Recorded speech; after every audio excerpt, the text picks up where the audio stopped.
Good evening to all of you. तो कल के लेक्चर सीरीज में हम लोगों ने साउथ अमेरिका के फिजिकल मैप्स के वेस्टर्न पार्ट में हम लोगों ने एंडीज माउंटेन रेंज को देखा था। ठीक है, तो this is the Andes mountain range. कल के टॉपिक को फिर से रिवाइज कर लेते हैं क्योंकि कल कंप्लीट नहीं हो पाया था, कुछ टेक्निकल सेशन में प्रॉब्लम आ गया था। तो आज जो शुरू करेंगे हम लोग फिर से साउथ अमेरिका के फिजिकल पार्ट्स को देखेंगे। तो वेस्टर्न पार्ट्स में माउंटेनियस रीजन है, ईस्टर्न पार्ट्स में हम लोगों ने बात किया था वेस्टर्न पार्ट्स जो हुआ माउंटेनियस रीजन है, ईस्टर्न पार्ट्स में हाईलैंड्स है। ठीक है, और इसके बीच में लोलैंड्स है।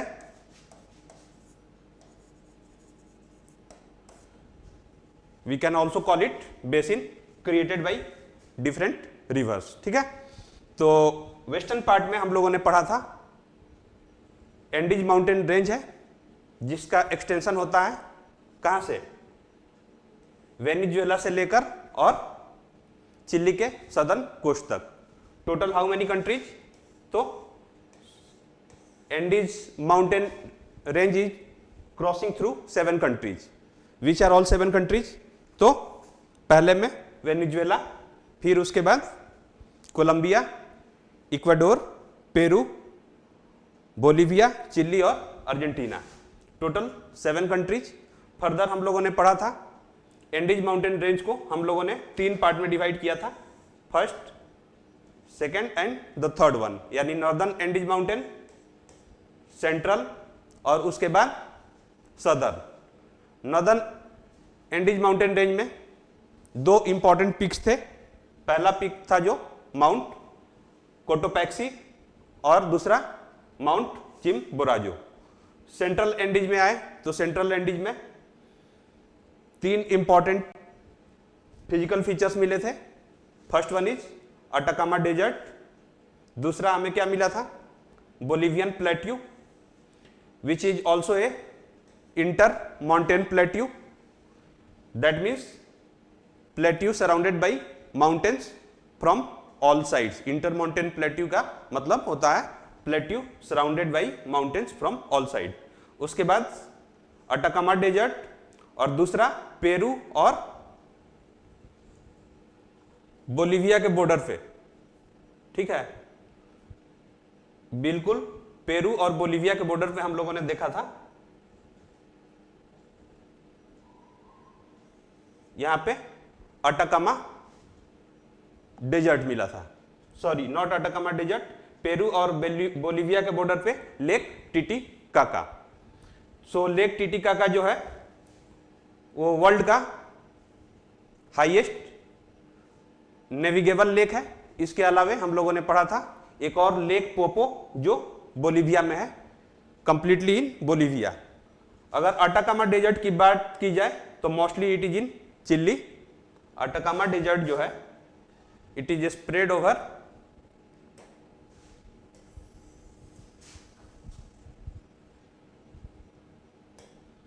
अटाकामा डेजर्ट जो है it is spread over 3 countries. कौन कौन से 3 कंट्री हैं अटाकामा डेजर्ट में, तो पहला हमें मिलता है चिली, ठीक है, दूसरा बोलिविया और Peru. Chile, Bolivia and Peru, mostly in Chile. ठीक है, अटाकामा डेजर्ट में एक और इंपॉर्टेंट पॉइंट मिला था, वो पॉइंट था कौन सा, यहीं पे एक प्लेस है बिल्कुल चिली और पेरू के बॉर्डर पे, अरिक्का। कौन सा प्लेस है, Arica is a place, it is the driest place in the world. ठीक है, क्यों ड्राइएस्ट है और इस पार्ट में डेजर्ट क्यों है, तो डेजर्ट होने के 2 रीजन्स है। पहला रीजन, यहां पे चिली के कोस्ट पे बिल्कुल इधर भी कुछ हाईलैंड्स हैं, छोटे छोटे हाईलैंड्स हैं, इस साइड भी हाईलैंड्स है और इस साइड में क्या है, एंडीज माउंटेन रेंज, और एंडीज माउंटेन रेंज के लीवर्ड साइड में ये डेजर्ट पड़ता है, अटाकामा डेजर्ट। और दूसरा जो रीजन है ठीक इस कोस्ट पे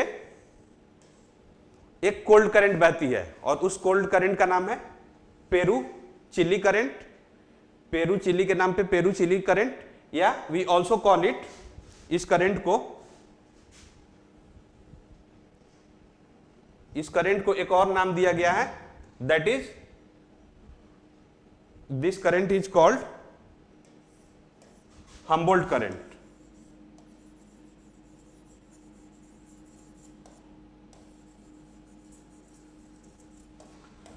हम्बोल्ट करंट, राइट। तो हम्बोल्ट करंट जो है it is a cold current, और वर्ल्ड में जहां कहीं भी कोल्ड करंट होता है उसके इमीडिएट साइड में हमें डेजर्ट मिलता है। कोल्ड करंट के वजह से थर्मल कन्वेक्शन एक्टिविटी जो होता है वो नहीं होता है और उसके कारण मोस्टली हमें डेजर्ट रीजन मिलता है। ठीक है, तो ये था सेंट्रल एंडीज के बारे में। इसके बाद हम लोगों ने सदर्न एंडीज के बारे में पढ़ा था। सदर्न एंडीज में हमें दो इंपॉर्टेंट पिक्स मिले थे। पहला पिक था कौन सा, Mount Aconcagua. Mount Aconcagua is the highest peak of South America, और एंडीज माउंटेन रेंज का भी ये हाईएस्ट पॉइंट है, माउंट एकोनकागुआ। इसके बाद एक दूसरा immediate south of Atacama desert, immediate south of Atacama desert हमें जो मिला था that is Mount Ojos del Salado. यहां पे आप देख सकते हो बिल्कुल अटाकामा डेजर्ट के साउथ में, और माउंट एकोनकागुआ के ऊपर एक माउंटेन पिक है, वो है Ojos del Salado. Ojos del Salado जो है it is the highest active volcanic peak in the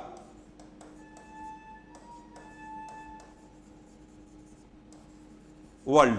ठीक है, वर्ल्ड का हाईएस्ट एक्टिव वोल्केनिक पिक कौन सा है, Ojos del Salado.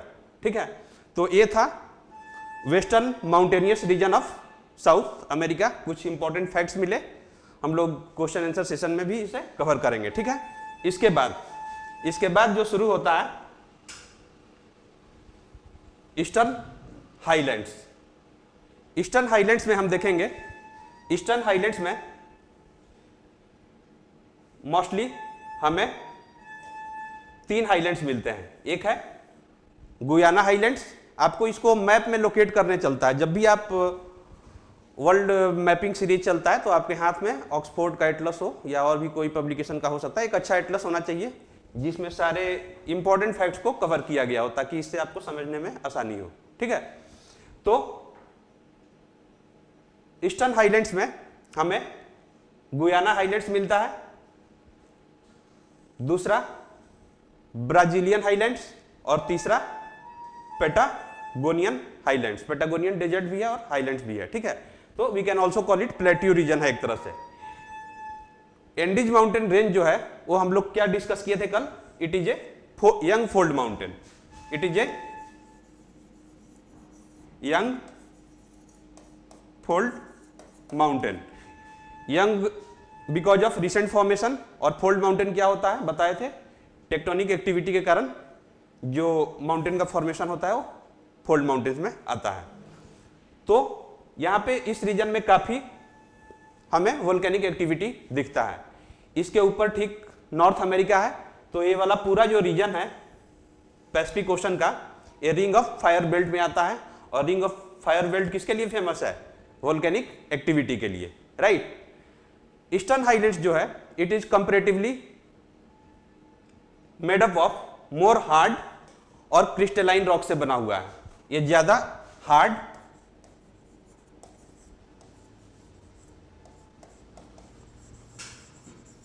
And crystalline rock से बना हुआ है ईस्टर्न हाईलैंड्स। तो so it is more stable region of South America. Eastern highlands में हमें गुयाना हाईलैंड्स, ब्राजीलियन हाईलैंड्स और पेटागोनियन हाइलैंड्स मिलते हैं। एक और इंपॉर्टेंट है, यहीं पे एंडीज माउंटेन रेंज पे ही इसी के बीच में एक पास है जो चिली और अर्जेंटीना को जोड़ता है। उस पास का नाम है उस्प्लाटा पास। दैट पास इज कॉल्ड, एक पास है एंडीज माउंटेन रेंज में, आप लिख सकते हो उस्प्लाटा पास।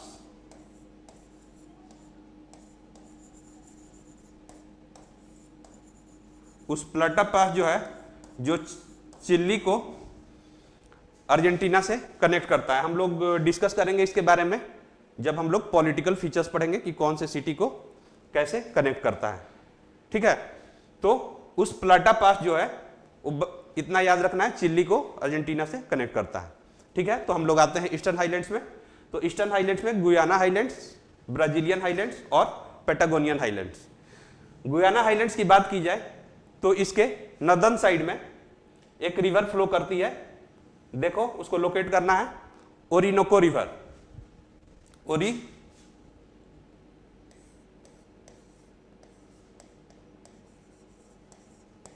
ओरिनोको रिवर, और ठीक इसके सदर्न साइड में एक रिवर फ्लो करती है, दैट इज वर्ल्ड की सेकेंड लार्जेस्ट रिवर है अमेजोन।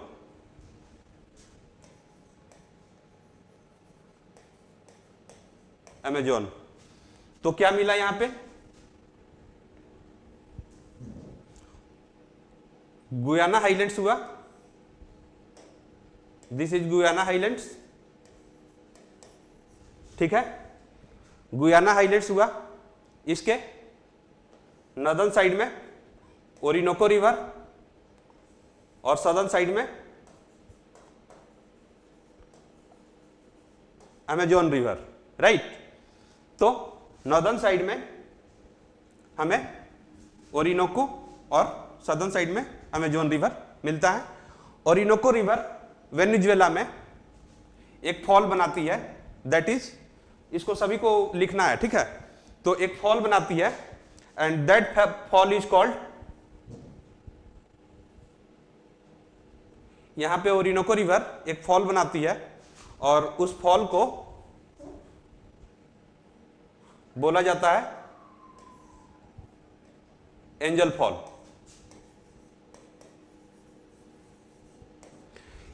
एंजल फॉल जो है वो 979 मीटर के हाइट से गिरती है Orinoco river. In fact Orinoco river की ही एक ट्रिब्यूटरी है कैरोनी, कैरोनी रिवर गिरती है। ठीक है ना, अगर एग्जाम में पूछता है ओरिनोको रिवर अगर होगा ऑप्शन में तो आप ओरिनोको रिवर लगाना है, और अगर कैरोनी रिवर हो तो कैरोनी लगाना, क्योंकि एग्जैक्ट कैरोनी रिवर ही ये फॉल बनाती है at a height of 979 metres. तो ये था एंजल फॉल के बारे में। ठीक है, ठीक इसी में यहां पे बिल्कुल इस रीजन पे आपको दिखेगा लेक माराकाइबो। लेक माराकाइबो आपको दिखेगा वेनेजुएला में ही नॉर्दर्न पॉइंट पे, lake Maracaibo, lake Maracaibo. Maracaibo lake जो है इस रीजन में काफी ज्यादा पेट्रोलियम और पेट्रोलियम रिजर्व्स मिलता है, यानी क्रूड ऑयल रिजर्व्स मिलता है। तो वेनेजुएला में वर्ल्ड के हाईएस्ट क्रूड ऑयल रिजर्व है। ठीक है, तो इस रीजन में पेट्रोलियम काफी ज्यादा मिलता है, याद रखना है इसको। माराकाइबो लेक किसके लिए फेमस है, राइट। इसके बाद माराकाइबो के बाद हम लोग आएंगे ब्राजीलियन हाइलैंड्स के बारे में। तो ब्राजीलियन हाइलैंड्स जो है, Brazilian highlands can further be divided into, ठीक है, Brazilian highlands can further be, ये पूरा ब्राजीलियन हाइलैंड्स है।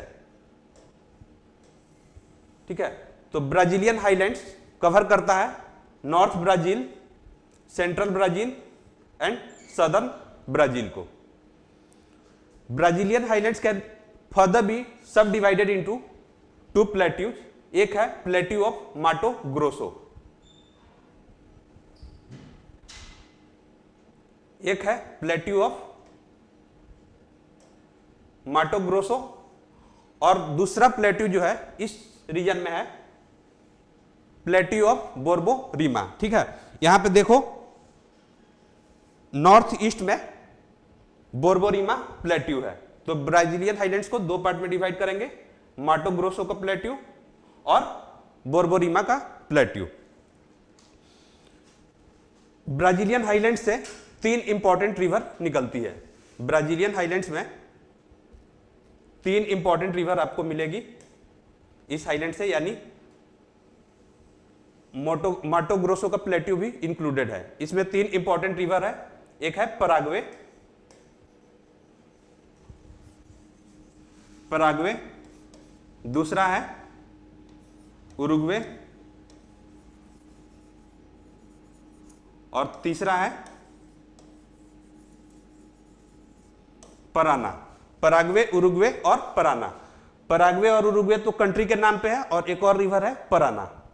तीनों रिवर जाके एक ईस्चुरी बनाती है। तीनों रिवर आपस में मिलके एक यहां पे ईस्चुरी बनाती है। उस ईस्चुरी का नाम है रियो डी ला प्लाटा। ठीक है, उस ईस्चुरी का नाम है Rio de la Plata. Eastern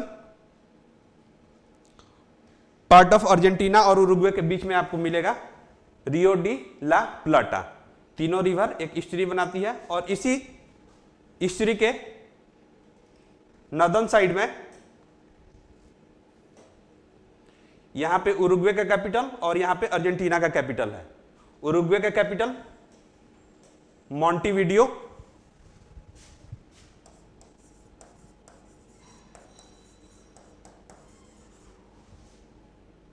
और अर्जेंटीना का कैपिटल ब्यूनोस आयर्स। ठीक है, तो ये था ब्राजीलियन हाइलैंड्स के बारे में। इसके बाद जो है पैटागोनियन हाइलैंड्स जो है, यहां पे मोस्टली पैटागोनियन डेजर्ट हमें मिलता है। तो पैटागोनियन हाइलैंड्स जो है ईस्टर्न पार्ट ऑफ अर्जेंटीना में फैला हुआ है। तो ये था ईस्टर्न हाइलैंड्स के बारे में। ईस्टर्न हाइलैंड्स के बाद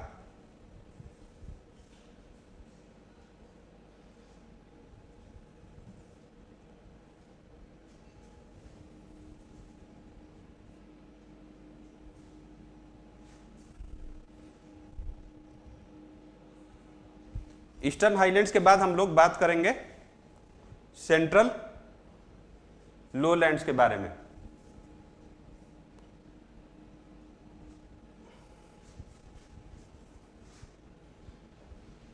सेंट्रल लोलैंड्स के बारे में पढ़ेंगे हम। ठीक है, तो सेंट्रल लोलैंड्स इट लाइज बिटवीन, एक साइड से क्या हुआ, एक साइड से Andes mountain range. Andes mountain range का लेंथ कितना है approximately, it is 7000 kilometre. World का क्या बताए थे, लॉन्गेस्ट माउंटेन रेंज है।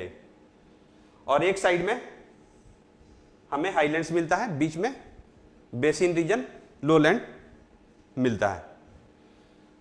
तो लोलैंड्स में हम इसको तीन पार्ट में डिवाइड करेंगे। पहला जो लोलैंड्स है, यहां पे देखो एक ग्रासलैंड है Llanos.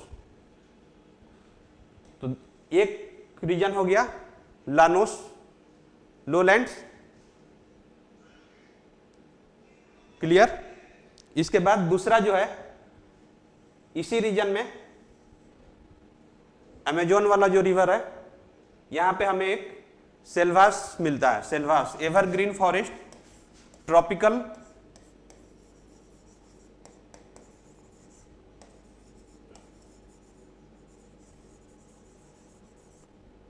evergreen forest in this region is called selvas.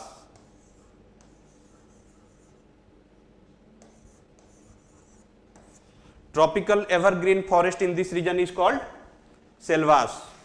Selvas is known as lungs of the world, ठीक है, इस रीजन को लंग्स ऑफ द वर्ल्ड बोला जाता है। अमेजोन रिवर यहीं से निकलती है, एंडीज रेंज से, पेरू के पास में से। तो इस रीजन में जो बेसिन है उसे हम लोग बोलते हैं selvas basin region. Selvas is tropical evergreen forest in South America. एक हुआ लानोस बेसिन रीजन, किसके द्वारा बनाया जाता है llanos basin region? Orinoco river and its tributaries. Selvas बनाया जाता है अमेजोन रिवर के द्वारा। और तीसरा जो है उस प्लाटा बेसिन, वही रियो डी ला प्लाटा बेसिन या ला प्लाटा बेसिन भी बोला जाता है। ये रीजन बनाया जाता है उरुग्वे, पराग्वे और पराना रिवर के द्वारा, यूपीपी। क्लियर है? दो कैपिटल यहां पे बताए, इंपॉर्टेंट है, कैपिटल ऐसे ही याद होगा, ठीक है ना, आपको ध्यान देना है। इस बेसिन इस्चुरी के पास में कौन सा दो कैपिटल है? तो एक है अर्जेंटीना का कैपिटल ब्यूनोस आयर्स और दूसरा कौन सा? उरुग्वे का जो कैपिटल है मॉन्टेविडियो। दोनों यहीं पे लोकेटेड है। तो ये था physical features of South America के बारे में। अब हम लोग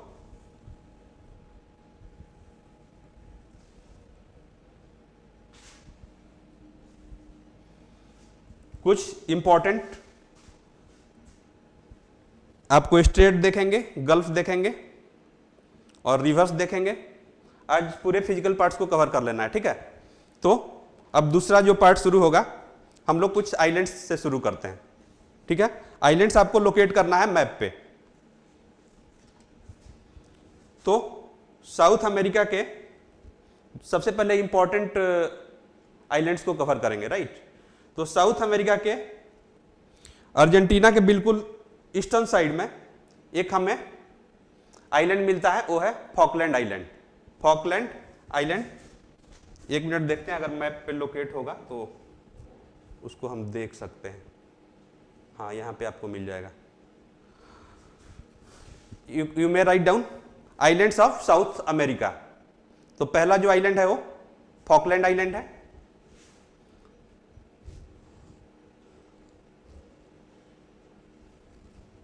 फॉकलैंड आइलैंड यहां पे है। This is the Falkland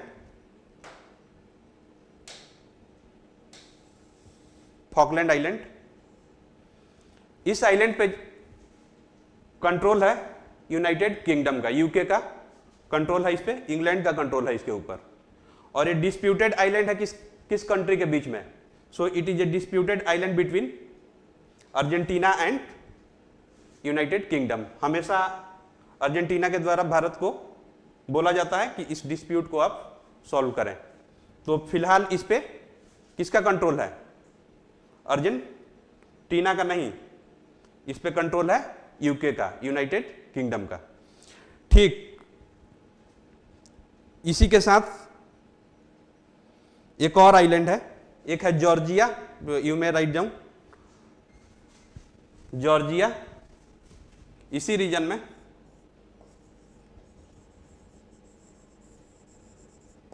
Georgia and sandwich.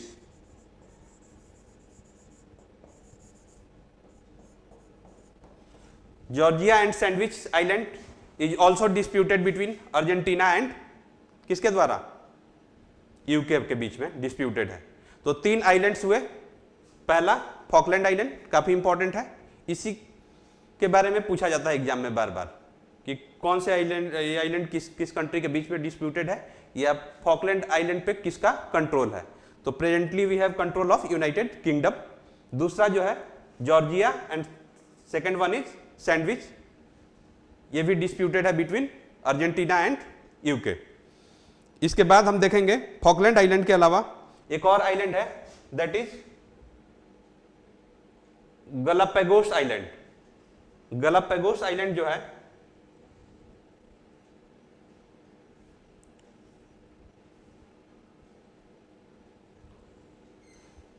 Galapagos जो आइलैंड है आपको दिखेगा इक्वाडोर के पास में, इक्वाडोर के वेस्ट में, इक्वाडोर के वेस्ट में आपको यहां पे लिखा हुआ नहीं है, आप लोग लिख सकते हो गैलापागोस आइलैंड।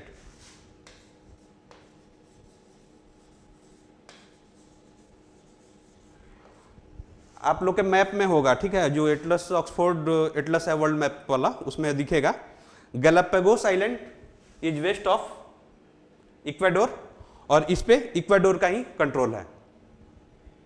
इस आइलैंड से रिलेटेड कुछ फैक्ट्स इंपॉर्टेंट, यह आइलैंड जो है चार्ल्स डार्विन से भी रिलेटेड है। चार्ल्स डार्विन कौन सा कंसेप्ट दिए थे? Theory of evolution. तो इसी आइलैंड पे इनके द्वारा रिसर्च किया गया था। कौन सा आइलैंड है? Galapagos island. It is a group of mountain, sorry not group of islands called archipelago, consist of around 18 major islands and some minor islands. पूरे, और ये जो आइलैंड है गैलापागोस, ये ट्राई जंक्शन पे लोकेटेड है, यानी प्लेट के ट्राई जंक्शन पे लोकेटेड है। एक इस साइड से सेंट्रल अमेरिका, इस साइड से साउथ अमेरिका वाला प्लेट, और इधर पैसिफिक प्लेट। तो साउथ अमेरिका में कौन सा प्लेट है? साउथ अमेरिका में हमें नाजका प्लेट मिलता है,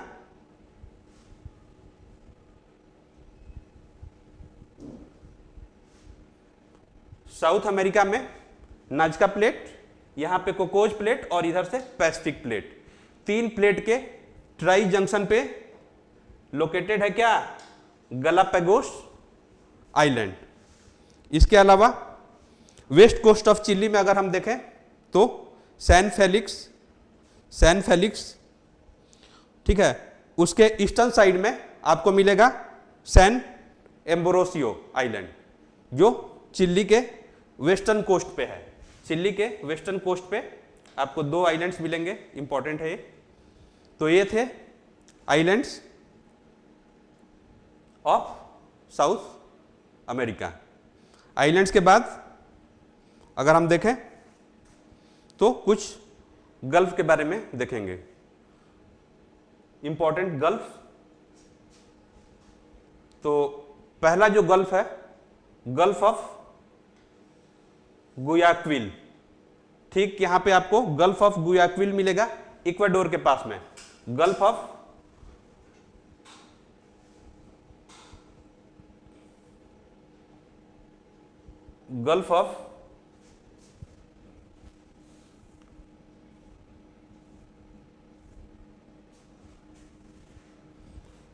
गुयाक्विल जो है आपको यहां पे दिखेगा। दूसरा जो गल्फ है, Gulf of Penas. Gulf of पीनस जो है वो चिली के कोस्ट पे आपको दिखेगा, सदर्न चिली में आपको यहां पे दिखेगा गल्फ ऑफ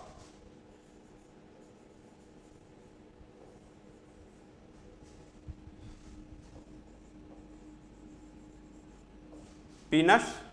ये हुआ Gulf of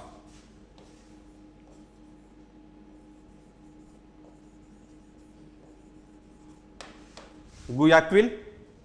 clear? Gulf of Guayaquil, Gulf of Penas. इसके बाद ईस्टर्न कोस्ट में हमें, अर्जेंटीना के ईस्टर्न कोस्ट पे अगर हम आएंगे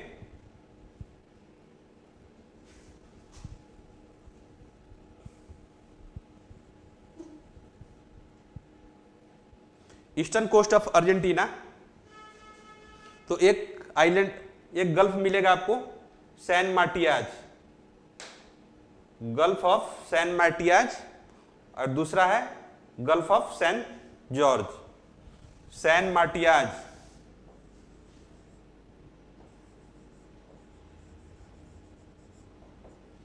और यहां पे है सैन जॉर्ज। दो गल्फ यहां पे मिले, Gulf of San Matias and Gulf of San Jorge, eastern coast of Argentina. तो कौन कौन से मिले गल्फ? एक है गल्फ ऑफ गुयाक्विल, दूसरा Gulf of Penas, Gulf of San Matias और गल्फ ऑफ सैन जॉर्ज, जिसमें से गल्फ ऑफ गुयाक्विल को it is known as Gulf of Guayaquil is Gulf of Guayaquil जो है it is known as pearl of Pacific, pearl of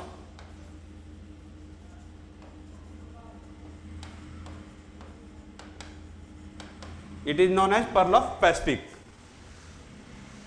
important states की बात की जाए तो इंपॉर्टेंट स्टेट्स में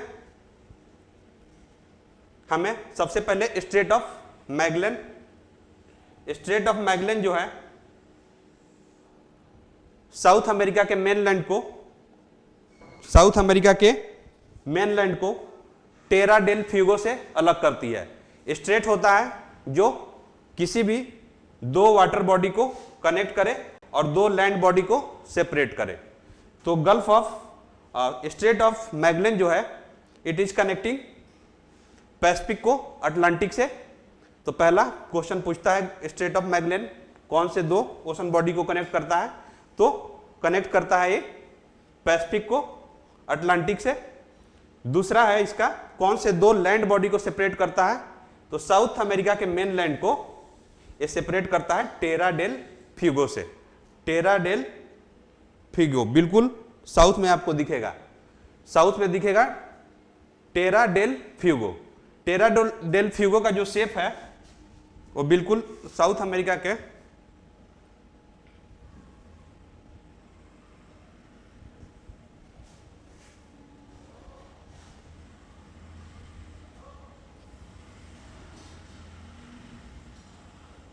टेरा डेल फ्यूगो जो है बिल्कुल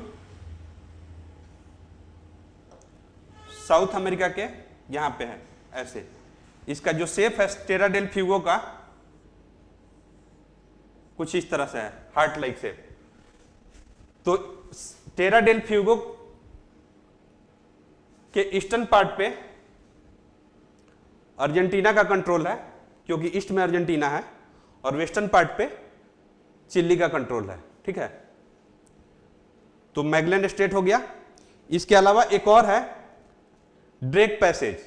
ड्रेक पैसेज जो है साउथ अमेरिका के केप हॉर्न को, केप हॉर्न बिल्कुल southern most point of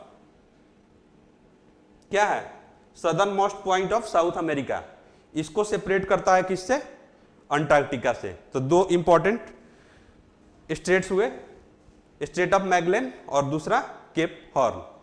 so not Cape Horn, Drake passage. Drake passage जो है वो सेपरेट करता है साउथ अमेरिका को अंटार्कटिका से, राइट। तो ये था स्टेट्स के बारे में। इसके बाद कुछ हम इंपॉर्टेंट रिवर्स के बारे में, important rivers of South America को पढ़ेंगे। तो इंपॉर्टेंट रिवर्स में पहला इंपॉर्टेंट रिवर कौन सा आ जाएगा, अमेजोन रिवर, पहला इंपॉर्टेंट रिवर अमेजोन। दूसरा जो है ब्राजीलियन हाईलैंड से एक बताए थे 3 रिवर निकलती है, पराना, पराग्वे और उरुग्वे। तीसरा जो रिवर है ओरिनोको रिवर, और जो चौथा रिवर है वो है साओ फ्रांसिस्को जो कंप्लीटली ब्राजील में बहती है। 4 इंपॉर्टेंट रिवर्स। ऊपर से अगर आए देखें तो अमेजोन सबसे ऊपर में, तो ओरिनोको, ओरिनोको के बाद अमेजोन, उसके बाद 3 रिवर यहां पे है, परागा, पराना, पराग्वे और उरुग्वे, और एक है साओ फ्रांसिस्को जो कंप्लीटली ब्राजील में फ्लो करती है। तो सबसे पहले we will talk about Amazon river. Amazon river है it is the second longest river of the world, second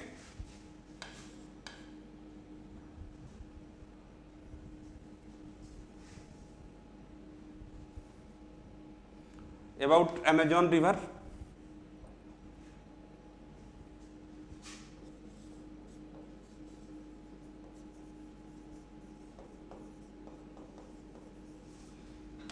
इस पॉइंट्स को लिखना है, it is the second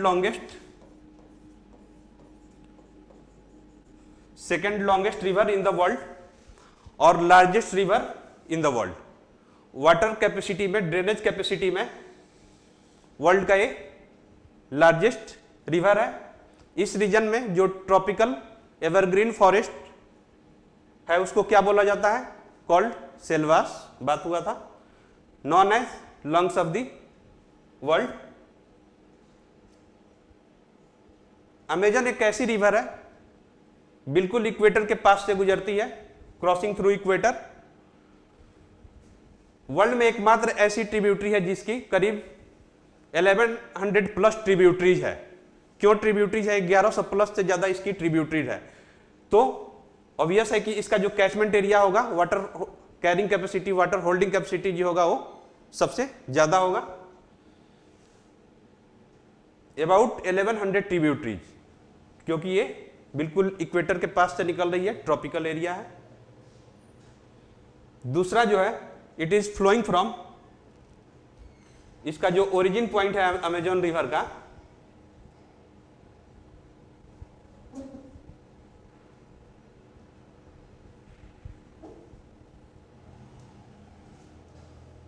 Amazon river का जो ओरिजिन पॉइंट है, इट इज ओरिजिनेटिंग फ्रॉम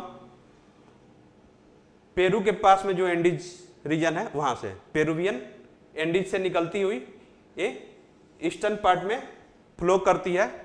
और इसके माउथ को, जहां पे अमेजन का माउथ है वो वहां पे एक शहर है called मकापा। मकापा is a place, Amazon के माउथ को एक शहर है, एक सिटी है, दैट इज कॉल्ड मकापा। ठीक है। इसके अलावा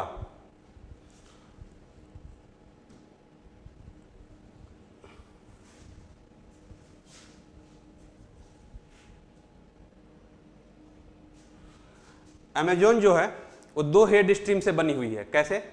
जैसे गंगा का दो हेड स्ट्रीम है ना, अलकनंदा, और एक दूसरा हेड स्ट्रीम क्या है? भागीरथी। दोनों के का स्ट्रीम मिलके और आगे जाके क्या होता है? गंगा बनता है। उसी तरह अमेजोन के भी दो हेड स्ट्रीम है, आप मैप में देख सकते हो। एक है उकायली, बिल्कुल आपको पेरू में मिलेगा, Ucayali river, spelling is UCAYALI, Ucayali. And second one is Maranon. Maranon भी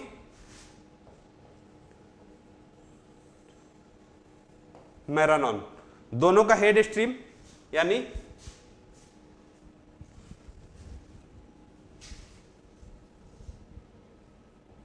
उकायली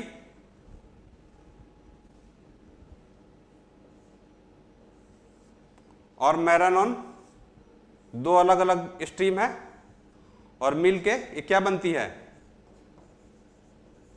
अमेजॉन, राइट। तो ये आपको ध्यान देना है। अमेजॉन जो है इट इज फ्लोइंग बिटवीन, किसके किसके बीच में बहती है? तो ऊपर में है, क्या है? ऊपर में है गुयाना हाईलैंड्स, और नीचे में क्या है? Brazilian highlands. इन दोनों के बीच में बहती है Amazon river. If you talk about largest tributary of Amazon, तो it is known as Madeira. बिल्कुल यहां पे आपको दिखेगा, this is Madeira, MADEIRA, MADEIRA। Madeira is the largest tributary of Amazon river. वही सेकंड जो इंपॉर्टेंट रिवर है, Paraguay, Uruguay और पराना। तो आपको बताए कि तीनों रिवर आके एक ईस्टरी बनाती है। ईस्टरी क्या होता है? ईस्टरी और डेल्टा में डिफरेंस होता है।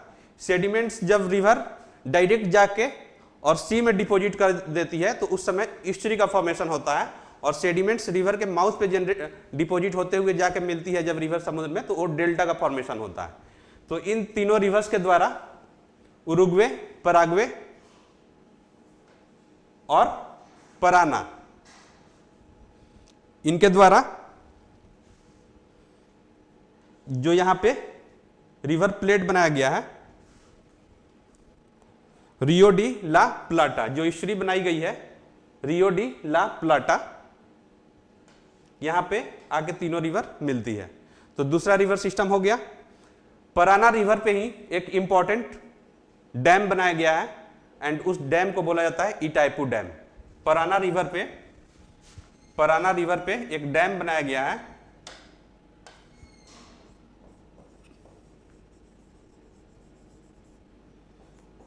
Dam called Itaipu.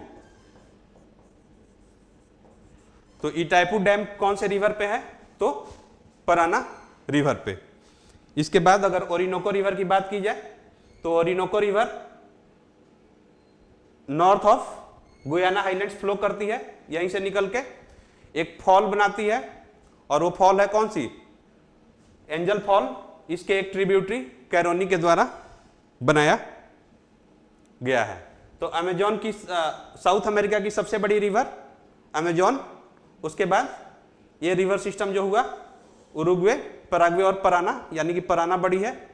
इसके बाद ओरिनोको रिवर और एक और रिवर है जो साओ फ्रांसिस्को जो है, it is the 4th largest river of South America. It is completely flows entirely in Brazil. Clear है? इसके बाद वाटरफॉल्स की बात करेंगे। तो वाटरफॉल्स में एक पहला वाटरफॉल जो था एंजल वाटरफॉल कैरोनी रिवर पे 97 वाटरफॉल्स में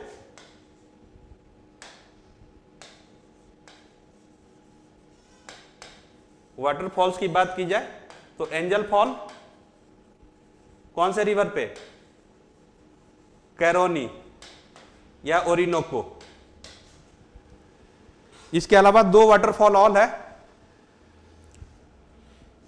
कैरोनी रिवर पे एंजल वाटरफॉल। इसके अलावा दो वाटरफॉल है इगुआजू और गुआयरा। इगुआजू और गुआयरा जो है दो वाटरफॉल आपको मिलेगा बिल्कुल southern part of Brazilian highlands पे। ठीक है, इगुआजू और गुआयरा फॉल।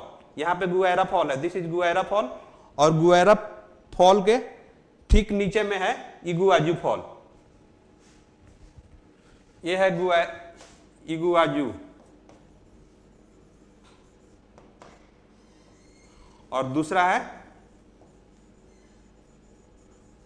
गुआयरा फॉल। इगुआजू फॉल और गुआयरा फॉल, ये दोनों वाटरफॉल जो है वो कौन से रिवर पे है? पराना रिवर पे। एंजल फॉल का हाइट 979 मीटर। क्लियर है? इसके अलावा अमेजोन रिवर पे भी पेरू में एक वाटरफॉल है, उसका नाम है कैटाराटा गोक्टा।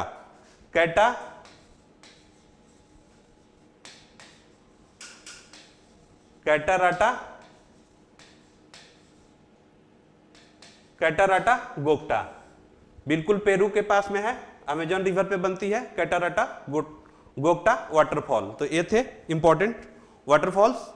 अब हम लोग ग्रासलैंड्स के बारे में पढ़ेंगे। ग्रासलैंड्स को याद नहीं करना है, अगर आप समझ लेंगे तो ग्रासलैंड्स आपको क्लियर हो जाएगा। कैसे बताते? ग्रासलैंड्स में क्या करना है, ये अर्थ हुआ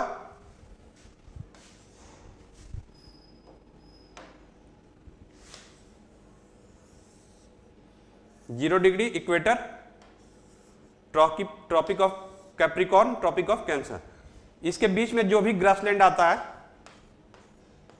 वो होता है ट्रॉपिकल ग्रासलैंड, और इसके ऊपर में चला जाता है तो हो जाता है कौन सा? Temperate grassland. यानी इसके ऊपर टेम्परेट और इसके नीचे टेम्परेट। ठीक है, तो बीच में क्या है? Tropical grassland. अगर हम साउथ अमेरिका की बात करें तो साउथ अमेरिका से जो ट्रॉपिक ऑफ कैप्रिकॉर्न है वो बिल्कुल क्रॉस करती है आपको chilli,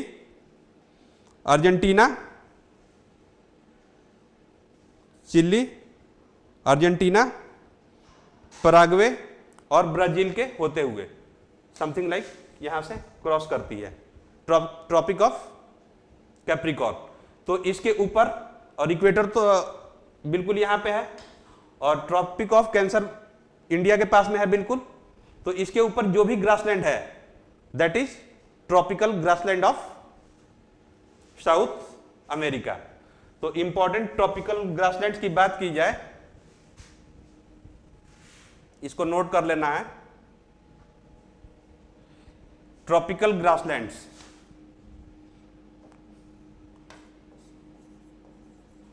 tropical grasslands of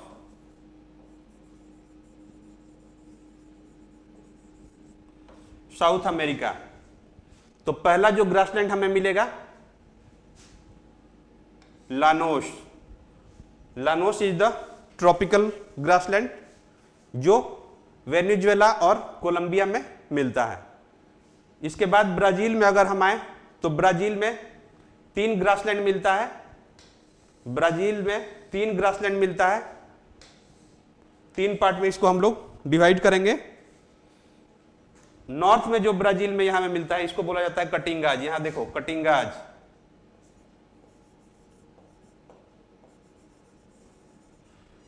central में जो है उसको सेराडो, और साउथ में जो है कैंपोज। 3 ग्रासलैंड्स जो है ट्रॉपिकल ग्रासलैंड्स है ब्राजील में, जिनको जो हमें नॉर्थ में मिलता है वो कटिंगाज हो गया, सेंट्रल पार्ट में जो मिलता है वो सेराडो है, और सदर्न पार्ट में जो हमें मिलता है वो कैंपोज है। क्लियर है? ये थे tropical grasslands of South America. इसके अलावा एक मार्सी लैंड हमें मिलता है Grand Chaco. Grand Chaco is the marshy land. इन सभी रिवर्स के द्वारा ये मार्सी लैंड बनाया गया है Grand Chaco. In local language Grand Chaco is called land of hunting. Grand Chaco को लैंड ऑफ हंटिंग बोला जाता है। It is known as land of hunting.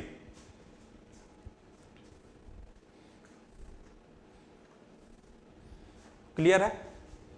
तो लानोस, कटिंगाज, सेराडो, कैंपोज, और इस रीजन में जो ट्रॉपिकल एवरग्रीन फॉरेस्ट है उसको क्या बोला जाता है? Selvas. Selvas is known as lungs of the world. काफी डेंस फॉरेस्ट एरिया है इस रीजन में, तो इसको बोला जाता है क्या? सेल्वास। तो ये थे ट्रॉपिकल ग्रासलैंड्स। वही अगर टेम्परेट ग्रासलैंड्स की बात की जाए तो टेम्परेट ग्रासलैंड्स में हमें मिलता है एक पंपास, पंपास, दूसरा पैटागोनियन स्टेपीज, पैटागोनियन स्टेपीज, और एक और ग्रासलैंड है पंपास के ऊपर। ये पंपास हुआ, पंपास के ऊपर जो एक ग्रासलैंड है उसको बोला जाता है एंट्री रियोज। टेम्परेट ग्रासलैंड्स की बात की जाए, temperate grasslands of South America,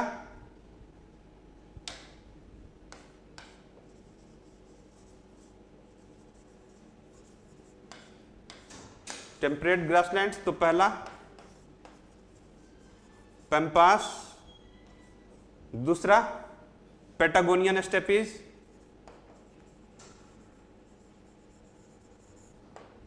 Patagonian steppes, और तीसरा Entre Rios. These are the temperate grasslands of South America, जिसमें से पैम्पास रीजन जो है वो काफी फर्टाइल रीजन है, और यहां पे एक special type of grass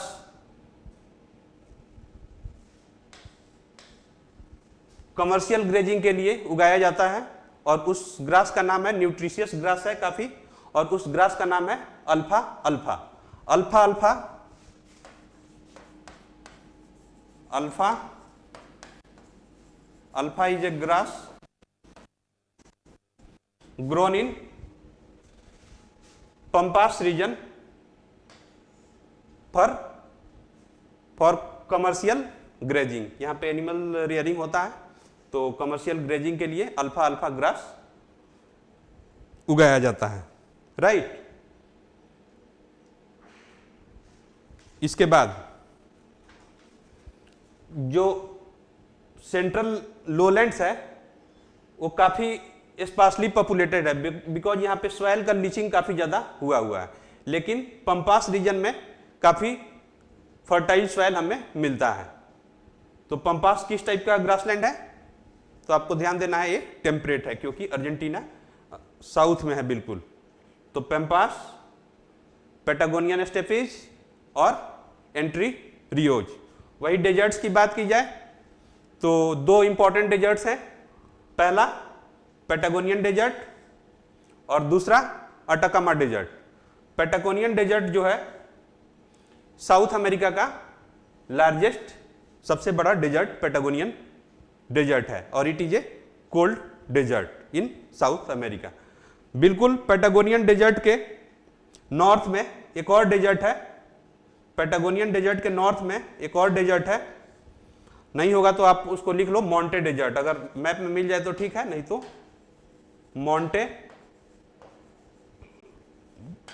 Monte desert Patagonian desert के नॉर्थ में है। अटाकामा डेजर्ट चिली में है, मेजोरिटी पार्ट इसका कहाँ है? चिली में ही है। और यहाँ पे driest place in the world areca मिलता है। डेजर्ट का कारण एक तो माउंटेन्स से घिरा हुआ है और दूसरा Peruvian current, Peru Chile current, जिसे हम लोग हम्बोल्ट करेंट भी जानते हैं। इंपॉर्टेंट लेक्स की बात की जाए तो लेक्स में हमें एक लेक मिला था यहाँ पे, lake Titicaca, which is the highest navigable lake in the world, जो 12,507 मीटर के हाइट पे है। वर्ल्ड का हाईएस्ट नेविगेबल लेक है लेक टिटिकाका, ये वाला लेक है। 12,507 फीट के हाइट पे लोकेटेड है, वर्ल्ड का highest navigable lake, lake Titicaca. इसके अलावा एक और लेक की बात हुई थी, लेक पोपो, जिसको आर्टिफिशियली कनेक्ट किया गया है एक रिवर के द्वारा। और इसके अलावा एक और लेक की बात हुई थी, लेक माराकाइबो, जो वेनेजुएला में है और पेट्रोलियम रिजर्व्स के लिए फेमस है। Major oil producing region of Venezuela, ये वाला लेक माराकाइबो। क्लियर है? तो this is all about South America. सारे इंपॉर्टेंट फैक्ट्स को कवर किया गया है। उम्मीद है कि आपको ये लेक्चर अच्छा लगा होगा, आप लोगों को भी अच्छा लगा होगा। तो अगले पार्ट में हम साउथ अमेरिका के पॉलिटिकल मैप पे डिस्कस करेंगे, सारे कंट्री को अलग अलग पढ़ेंगे। Thank you all, thank you, have a nice day.